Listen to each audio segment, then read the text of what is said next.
各位同学你们好，很高兴又和大家见面了。여러분 안녕하십니까? 시원스쿨 중국 강사 류찬호입니다. 네, 계속해서 5월 20일 HSK 6급 적중특 강인데요. 이번 시간에는 쓰기 파트 같이 한번 정리해 볼게요. 네, 먼저 쓰기 출제 유형에 따른 고도성 포인트 같이 볼 건데요. 첫 번째, 문장 흐름을 잡자. 시간, 인물, 사물, 사건 등 했는데요. 사실 문장 흐름이라고 해서는 제일 많이 나왔던 것은 시간의 흐름이 제일 많았을 거예요. 각 단락 시작점에서 시간을 제시할 때. 두 번째는 인물. 인물에 따라서 인물을 첫 번째는 주인공이 나오고 두 번째는 중요에 연관된 인물이 나오고 계속 나오다 보면 어때요? 나옴에 따라서 문장이 점점 뒤에 발전되는 거죠. 세 번째는 사물이에요. 사물. 사물에 관한 문장 요즘에도 자주 나와요. 그래서 꼭 주의하시고요. 네 번째 사건. 사건은 어떤 문장의 흐름을 말해요. 어떤 사건에 따라서 원인, 결과에 따라서 어떻게 발전되고 있다. 그래서 사건적인 발전 그리고 그 흐름을 잘 잡아야 되는 거죠. 두 번째 볼게요. 첫 단락과 마지막 단락을 찾자. 기본적으로 문장의 중심과 제목을 찾을 때의 중요한 위치인 거죠. 첫 번째와 마지막 단락이에요. 그리고 그 중에 제일 중요한 것도 마지막 단락이 제일 중요해요. 제목이 나올 가능성이 제일 높은 거죠. 마지막 내용은 수식 없이 깔끔하게 정리하자. 사실 이 부분은 제일 어려워해요. 시험에 들어가면 우선 어때? 많이 외우려고 해요. 문장 그냥 외우고 또 보고 또 외우고 또 보고 하지만 중요한 것은 수식을 버려야 돼요. 버릴 줄 아는 연습을 버리는 연습을 먼저 해야 돼요. 그래야만이 문장이 깔끔하고 우리가 필요한 400자 이내, 400자 좌우의 글이 나오는 거죠. 네, 먼저 문장 쓰기 요거 같이 볼게요. 첫 번째는 시간 몇 분 본다? 10分钟, 간 10分钟. 두 번째, 10分钟후 어때요? 쓰는 시간은 35분. 세 번째, 标题字니 제목은 수를 찾는 어디 찾는다? 문장의 첫 번째나 마지막 단락에 찾으시면 되고요. 그리고 글자 수는 400자 좌우라고 했는데요. 기본적으로 450자 내지 500자까지 쓰시면 돼요. 글자가 너무 적으면 답지 자체가 어때요? 예쁘게 보이지 않아요. 마지막, 请把作文直接写在答题卡上. 필기할 시간이 있어요? 없어요? 없어요. 초안 쓸 시간도 없고요. 바로 어때? 써야 돼요. 그래서 머릿속에서 정리하는 것이 제일 중요한 거죠. 계속해서 쓰기 같이 볼 건데요. 우리 지문 다 받으죠. 지문 보면서 같이 한번 정리해 볼게요. 먼저 한번 읽어드릴게요. 小磊和小灿两个人在荒漠中各自种下了一片胡杨树苗。树苗成活后，小磊每隔2天就会挑着满满的水桶到荒漠中来，一颗一颗的给他的那些树苗浇水。不管是烈日炎炎还是狂风大作，小磊都会雷打不动的来浇他的那些树苗。有时刚刚下过雨，他也会锦上添花的给那些树苗再浇一条水。他说：“沙漠里的水漏得快，别看这么2天浇一次，树根其实没吸收到多少水，水都从厚厚的沙层中漏掉了。” 첫 번째 단락인데요. 여기 보시면 이따 인물 2개 나오죠. 小磊和谁? 小灿 나오고요. 뒤에 보시면 또 누구 나오죠? 小磊에 대한 지문이 대부분이에요. 여기 보시면 小磊는 어떻게 했다? 이 두 사람은 어때요? 황막에서 나무를 심었어요. 어떤 나무를 심었다? 호양수며. 호양수면 휴양나무로 하는데요. 사막에서 자랄 수 있는 나무예요. 그만큼 수분이 어때요? 많이 필요하진 나무인 거죠. 사막을 어때? 바람 막을 수 있는 전반적인 효과를 가지고 있는 나무예요. 나무를 심고 있었다. 그리고 이 나무 어때요? 나무 목묘이기 때문에 생각해 목묘라고 하면 기본적으로 물을 많이 줘야 된다는 생각하잖아요. 근데 여기서 샤오르라는 사람이 어때요? 샤오르는 그렇게 하고 있어요. 매일 2번씩 어때 가서 물을 길러서 가서 물을 주고 있고 햇빛이 어떻든 날씨가 어떻든 어때요? 비가 금방 와도 물 주러 가는 거죠. 되게 정성 들여서 나무를 어때 목묘를 키우려고 하는 거죠. 이런 부분을 어때 정리하면 되겠죠. 근데 여기서 성어가 나오고요. 단어만 같이 정리해 볼게요. 첫 번째, 烈日炎炎. 烈日炎炎 했는데요. 보세요. 烈는 어때? 되게 뭐 강렬하다는 뜻이고요. 日는 햇빛을 말해요. 강렬한 햇빛이 어때? 炎炎는 뭐죠? 그만큼 햇빛이 강하다. 무더위가 기승을 부리다 한 뜻이고요. 두 번째, 狂风大作. 광풍이 세차게 불다. 광풍 발음 비슷하죠. 그냥 한자 그대로 번역하시면 되고요. 광풍이 세차게 불다. 세 번째, 雷打不动. 레이는 뭐죠? 레이. 우리를 번개를 말해요. 뭔가 번개 아무리 쳐도 어때요? 그대로 있는다. 그 자리에 있는다. 무슨 말일까요? 의지가 그수에 흔들리지 않는다. 요지부동이다. 움직이지 않는다는 뜻이에요. 의지가 어때요? 움직이지 않는다. 레이다 보통 누구를 표현했죠? 여기서 샤오레를 표현했어요. 근데 우리 쓰기에서 6급 쓰기 꼭 주의할 거는 성어가 있잖아요. 쓰면 당연히 좋겠죠. 하지만 최대한 어때요? 내가 알고 있는 성어만 쓰시면 돼요. 이런 처음 접한 거는 쓰지 마세요. 그냥 리에르yen의 더위가 기승을 부릴 때 어떻게 표현할까요? 太阳很毒, 天气很热, 天气非常热 이렇게 표현해도 되고요. 두 번째, 狂风大作, 광풍이 세게 불 어떻게 표현할까요? 风吹得很厉害, 刮起了大风 다 되잖아요. 세 번째, 雷打不动, 의지가 굳세요, 흔들려. 의지라는 표현이 있죠. 이지, 이지坚强을 단어도 대체해서 쓸 수 있어요. 뜻만 표현하면 되잖아요. 굳이 내가 이거 외워서 쓸 필요는 없는 거죠. 여기에서 빨간색 부분 먼저 볼 건데요. 이 빨간색 부분 제가 정리한 부분이에요. 같이 볼게요. 小磊和小灿 인물 두 명 반드시 나와야 되고요. 첫 번째 단락에서 제일 중요한 건 바로 이 두 인물이에요. 小磊和小灿在荒漠中各自지금 파란색 나와 있어요. 왜 나와 있을까요? 각자 심고 있다는 표현이에요. 같이 심었다면 어떤 문장이 틀린 거예요. 흐름부터. 각자 심고 있다. 小磊和小灿在荒漠中各自种下了一片胡杨树苗. 뭐죠? 나무를 어떻게 심었다? 각자 이렇게 심고 있는 거죠. 이렇게 나눠서. 얘는 小磊고 얘는 小灿이고 심고 있다. 小磊每隔2天就会挑水. 여기서 보고挑着满满的水桶했는데요. 挑水 똑같이 무슨 뜻일까요? 물을 기르다는 의미가 있어요. 굳이 여기서 물을 무슨 통에다 담고 꽉 채웠다 이런 표현 쓰지 마세요. 그냥 隔2天就会挑水, 물 기르러 간다. 给 谁야? 给树苗浇水. 물 기르서 뭐예요? 먹물에 주는 거죠. 이 표현 나오면 돼요. 중간에 뭐 여기 와가지고 하나하나 주고 있다 표현 필요 없어요. 그냥 물 기르서 준다. 挑水, 浇水만 나오면 돼요. 不管是 했는데요. 뭐뭐에 상관없이. 不管是 리을이에 어떻게 쓴다고 했어요? 不管天气多么热. 狂风大作. 不管天气多么热风多大 다 되죠. 天气多么热风多大有时刚刚下过雨它也会浇一瓢水 瓢는 뭐죠? 보통 바가지라고 하죠. 뭐또 그릇 한 바가지를 준다 이런 뜻이에요. 한 바가지 물을 어떻게 준다? 언제 준다? 비 와서도 준다. 여기서 뭐 표현할까요? 그만큼 정성이 가득하다. 맞죠? 성어를 어떻게 우리말로 표현하는 방법을 꼭 기억하셔야 돼요. 리을이 어떻게? 天气多么热狂风大作刮起了大风不管天气多么热风多大他也会过来浇一瓢水 이러면 정리 끝나는 거죠. 기본적으로 내가 필요한 것만 정리하시면 되고 첫 번째 단락은 어때요? 거의 반 정도는 버리셔야 돼요. 두 번째 단락 가볼게요. 而小灿就悠闲多了树苗刚栽下去的时候他来浇过几次水等到那些树苗成活后他来的次数就少了就算来了也不过是到那片幼林中去看看发现有被风吹倒的树苗就顺手扶一把没事的时候他就在那片树苗中背着手随意的走来走去不浇一点水也不施一点肥人们都说这人栽下的那片树肯定会死光 여기서 누구 나오죠? 小灿 첫 번째 단락은요. 두 인물이 나오고 그 다음에 小磊 설명했어요. 그 다음 단락은 小灿 대 설명했어요. 小灿 대 설명 어떻게 했어요? 小磊와 달리 小磊 정말 정성들을 했잖아요. 小灿 어떻게 했어요? 금방 심고 난 후에도 그냥 뭐죠? 来过几次 몇 번밖에 오지 않았다고 했어요. 그리고 목묘가 어때요? 살아나니 다시 살아나니 어때요? 그냥 오는 횟수조차 적어졌다. 온다 하더라도 어때요? 물도 주지 않고 비료도 주지 않는다. 이렇게 보는 사람들 어떻게 말했어요? 다 죽을 것이다. 이것만 정리하면 돼요. 여기서 표현한 뭐 바람이 불어서 그냥 같이 하면 한다, 가서 뒷목 짚고 있다 이런 표현은 필요 없어요. 같이 한번 정리해 볼게요. 而小灿, 而는 뭐죠? 그러나.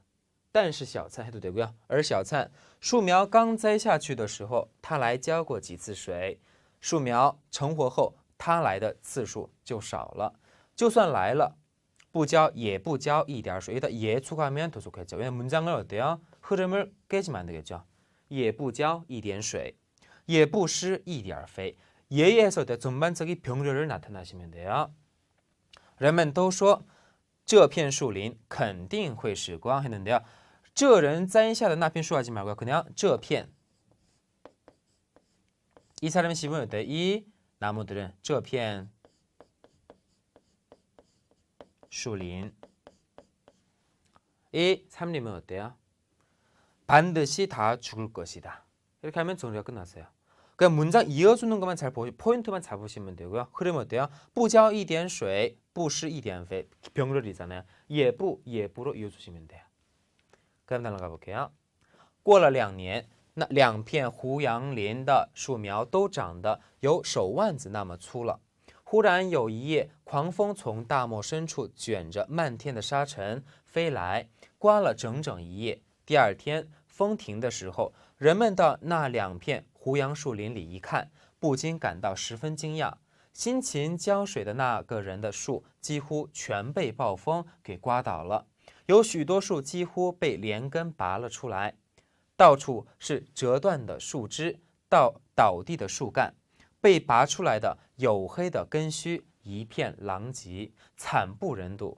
而那个悠闲的不怎么给树浇水的人的林子，除了一些被风撕掉的树叶和一些被折断的树枝外，几乎没有一棵被风吹倒或者吹歪过。여기서 뭐가 나오죠? 전반적인 시간이 나왔어요. 过了2年, 2년이 지난 후. 2년이 지난 후 어때요? 두 나무 숲의 어때요? 변화에 대해서 나왔어요. 2년이 지난 후 바람이 아주 세차게 부는 어떤 밤이 지나가고 나서 사람들은 어때요? 이 두 나무 숲 어떻게 되는지 와 봤다고 했잖아요. 근데 정말 어때요? 생각지 못하게 정성 들여서 어때요? 관리했던 샤오레이 나무 숲은 어때요? 정말 어때요? 엉망이 되었고 정말 어때요? 여유롭게 신경도 쓰지 않은 샤오찬의 나무 숲은 어때요? 오히려 더 잘 자라고 별 어때요? 큰 타격이 없었던 거죠. 그것만 잘 중심만 잘 잡으면 돼요. 언제 시간 나와야 되겠죠. 언제 2年后. 2年后. 그리고 뭐가 나왔어요? 결정적인 원인. 광풍, 광풍 혹은 大风. 두 번째는 뭐죠? 비교가 들어가야 되겠죠. 샤오레이 나무는 어떻게 되었고 샤오찬 나무 어떻게 되었다. 같이 정리해 볼게요. 过了2年忽然有一夜狂风刮了整整一夜. 보세요. 광풍 보세요. 여기 보세요. 여기 부분 뭐가 들었어요? 사막 깊은 곳에서 모래를 끌고 온 저녁을 불었다. 이런 표현 필요할까요? 그냥 온 저녁. 뭐가 표현이죠? 광풍 표현 있잖아요. 광풍 자체 그만큼 파괴력이 엄청 큰 거잖아요. 수식이 없어도 영향력이 얼마 큰지 알 수 있기 때문에 중간적인 이 부분은 빼도 돼요. 狂风刮了整整一夜。人们到那2片胡杨树林里一看，辛勤浇水的那个人的树几乎全被暴风给刮倒了。 여기서는 뭐죠? 누구? 샤오레이. 샤오레이 나무가 어디 나오죠? 여기까지는 샤오레이 나무예요. 샤오레이. 두 번째 볼게요. 而那个悠闲的不怎么给树浇水的人的林子几乎没有一棵被风吹倒或者吹歪. 여기는 뭐죠? 샤오찬거예요. 시간, 원인, 결과. 결과는 근데 두 개로 나눠야 되는 거죠. 이것이 바로 이번 단락의 정리 부분인 거죠. 이것만 정리하면 돼요. 중간에는 뭐가 들어갔어요? 나무 그 형태. 바람 불고 난 그 어때요? 형태에 대해서 설명했지만 필요는 없어요. 필요 없어요. 그럼 날아가 볼게요. 大家都充满疑惑。小灿微微一笑说：“小磊的树这么容易就被风暴给毁了，就是因为它浇水浇得太勤了。”人们更迷惑了，难道辛勤为树浇水也错了吗？小灿顿了顿说：“其实树跟人是一样的，对它们太殷勤就会增加它们的惰性。你经常给它们浇水施肥，它们的根就不往泥土深处扎，只在土壤表层盘来盘去，根扎的那么浅，怎么能经得起风暴呢？如果像我这样把它们栽活后就不再去理睬，地表没有水和肥料供它们吸收，逼得它们不得不拼命地向下扎根，恨不得把自己的根穿过沙土层，一直扎进地底下的源泉中去。有这么深的根，我还会发愁这些树不枝叶繁茂，会怕它们轻易就被风暴刮倒吗？ 여기서 나왔는데 뭐가 나왔죠? 전반적인 샤오찬의 설명이에요. 샤오찬의 말이지만 뭐가 들어갔어요? 비교하면서 정리가 끝났잖아요. 여기서는 보세요. 모든 사람 다 의문을 가지고 있었다. 그리고 샤오찬은 여기에서 말했다고 했어요. 원인 말 설명해 주는 거죠. 왜 이렇게 됐는지. 나무는 사람과 같다. 그들 안에 너무 잘해주면 어떻게 된다? 그들이 뭐죠? 게으름 성질을 어때요? 키워준다. 그리고 그들 자주 물도 주고 비료주면 그들의 뿌리가 어때요? 깊은 쪽으로 가지 않아요. 왜냐면 물 주면 어때요? 그냥 위쪽으로 오르는 거죠. 하지만 물 주지 않고 하면 어떻게 된다? 뿌리도 깊게 들어가고 그리고 정말 깊게 물이 있는 곳으로 어때요? 파괴된다. 그러면 어때요? 전반적으로 딱 그 토양을 잡고 있는 거죠. 전반적으로 흔들리지 않게 바람 분다고 해서. 같이 한번 정리해 볼게요. 大家都充满疑问。小灿说，其实树跟人是一样的，对他们太殷勤就会增加他们的惰性。你经常给他们浇水施肥，他们的根就不往泥土深处扎，只在土壤表层盘来盘去。如果像我这样把它们栽活后就不再去理睬，逼得他们不得不拼命的向下扎根. 이렇게 나와 있어요. 여기까지는 보세요. 앞에 부분 똑같이 샤오레이고요. 뒤에는 뭐죠? 小灿의 설명이에요. 이렇게 하면 어때요? 向下扎根. 그 다음에 어떻게 할까요? 会怕他们轻易就被风暴刮倒吗? 이 반어문으로 물어봐도 되고요. 아니면 뭐죠? 向下扎根, 所以他们也不会被风吹倒 해도 돼요. 不会被风吹倒.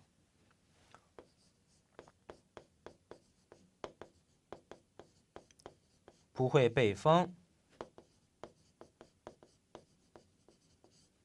吹倒 하면 돼요. 他们不得不拼命向下扎根也不会被风吹倒. 예를 추가하면 더 좋겠죠. 그러면 전반적으로 샤오레 나무 그리고 나의 나무에 대해서 정리한 거죠. 네. 계속해서 마지막 단락 가볼게요. 마지막 단락 기본적으로 문장이 중심이 들어간 부분이라고 보시면 되겠죠. 人生何尝不是如此呢? 했어요. 볼게요. 人生 인생이 들어갔어요. 그럼 뭐 인생 뭐랑 비교했을까요? 나무랑 같이 비교한 거겠죠. 나무. 一帆风顺没有经历过风雨的人生是经不起挫折的。要想使你的生命之树能根深叶茂、顶天立地，那就不能给它过于充足的水分和肥料，而是要逼迫它奋力向下，自己扎根。不管是一棵草还是一棵树，什么样的条件就会造就什么样的命运。可以说，温室里培育不出茁壮的幼苗，顺境中很难产生伟人。 마지막 단은 전반적인 문장의 중심을 잡고 마무리 지은 거죠. 여기서 인생이란 표현이 제일 중요하고요. 이것만 정리하고 중간의 부분은 어때요? 그냥 비교, 나무 다시 한번 정리하면서 비교를 했어요. 하지만 필요한 거는 이것만 필요해요. 빨간색 부분 보시면 돼요. 人生何尝不是如此? 인생도 마찬가지 이러하다. 一帆风顺 아주 순조롭고 没有经历过风雨的人生是经不起挫折的 뭐죠? 그만큼 경험 없이 지낸 사람들은 어때요? 좌절을 이겨내지 못하는 것이다. 그럼 마지막 가면 되죠. 可以说 뭐라고 말할 수 있다? 温室里培育不出茁壮的幼苗. 여기서 볼게요. 온실은 어때요? 그만큼 강한 목苗를 키울 수 없고 顺境中很难产生伟人. 순경 속에서는 어때요? 위인이 태어나기 어렵다. 그러니까 똑같이 사람과 어떤 나무 목묘에 대해서 비유하면서 정리한 거죠. 그래서 인생으로서 문장 마무리 지었어요. 이것이 바로 이번 쓰기인데요. 일단 주인공이 나와야 되겠죠. 小灿 셔리 나오고 시간이 한번 중요하게 나오죠. 第二年, 2年以后, 过了2年 표현 나오고요. 그리고 바람, 狂风이 나오죠. 마지막 문장에서 뭐가 나오죠? 人生 나오죠. 이렇게 5가지만 잘 잡으면 문장을 어때요? 충분히 정리할 수 있고요. 버리는 연습을 충분히 해야 돼요. 알죠? 다시 한번 같이 정리해 볼게요. 원장 비배, 문장의 필수적인 부분인 거죠. 첫 번째 인물, 누구죠? 小磊, 小灿. 인물 이름 절대 틀리면 안 돼요. 이게 한자가 어려울 때는 어때요? 꼭 뭔가 손을 한번 써보셔야 돼요. 펜은 움직이진 않지만 손으로 어때요? 이렇게 써보는 거 괜찮아요. 小磊, 小灿. 중심을 볼게요. 첫 번째 중수 맞죠? 일단 발전 순에 따라 같이 볼게요. 중수 나무 일단 목물 심는 거죠. 두 번째 浇水 물을 줌에 따라서 정성과 정성 들이지 않는 거. 두 가지 나뉘는 거죠. 狂风后的变化 언제죠? 2年后, 2년 후죠. 바람 불매에 따라서 하나는 어때요? 정말 다 쓰러지고 하나는 그대로 변화 없이. 人生 비교, 인생에 대해서 비교. 그리고 뭐가 나와야 돼요? 좌절 나와야 돼요. 그만큼 좌절도 인생 속에서 없어서는 안 될 부분이다.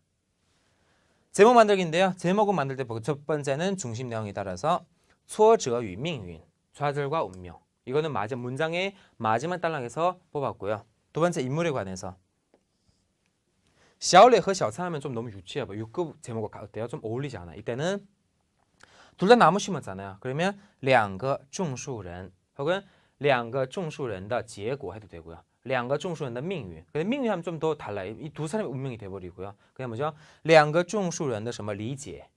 이렇게 해도 되고요. 그냥 깔끔하게 나무 심는 두 사람 하면 돼요.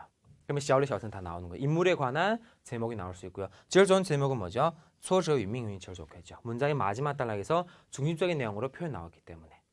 알죠? 이것이 바로 이번 쓰기에서 필수인 부분과 제목 만들기 부분이에요. 네, 마지막으로 제가 한번 정리해 드릴게요. 우리 지난번에는 뭐 산스딩 정리했잖아요. 이번 시간 리아이딩인데요. 연애 정의라는 건 뭐냐면요. 우리 쓰기 풀 때 저번에 우리 뭐 지난 수업에는 산스딩 롱터주도 펑웨 했잖아요. 여기 볼게요. 리아이딩이랑 첫 번째 认真. 연애 처음 시작할 때는 되게 진지하잖아요. 맞죠? 처음 만났을 때는 잘해준다고 하잖아요. 맞아요. 처음 할 때는 쓰기도 맞아요. 처음 볼 때는 정말 열심히 뭐 꼼꼼히 봐야 돼요. 두 번째, 放手. 너무 잘해주다가도 어때요? 중국 이런 말, 距离产生美라는 표현이 있어요. 거리 두면 둘수록 어때? 예쁘다 이런 표현이죠. 문장도 마찬가지예요. 내가 버릴 수 있는 건 버려야 돼요. 다 가지고 있다 보면 나중에 쓰지를 못하는 거예요. 뭔지 알겠죠? 그래서 기본적인 수익적인 표현은 어때요? 버릴 수 있는 거 버리고 중심적인 두 술목만 가지고 있으면 되는 거죠. 마지막, 抓紧. 잡을 거는 잡아라. 어디 잡는다? 문장의 첫 번째 단락과 마지막 단락에서 중심을 잡고 제목과 문장의 마무리를 잡으면 되는 거죠. 바로 연애 법칙. 그리고 쓰기에도 활용할 수 있는 부분이죠. 认真,放手,抓紧. 쓰기 하면서 산스딩이, 리아이딩이 하면 정리하면서 쓰기에서 한번 활용해 보세요. 그러니까 버릴 줄 알아야 돼요. 버릴 줄 알아야만이 쓸 때도 깔끔하게 정리할 수 있는 거죠. 네, 바로 이번 우리 적중특강 쓰기 부분이었어요. 돌아와서 듣기, 독해, 쓰기 다시 한번 정리하면서 시험 준비하셨으면 좋겠죠. 네, 祝你取得好成绩, 좋은 성적을 바랄게요. 辛苦了，再见。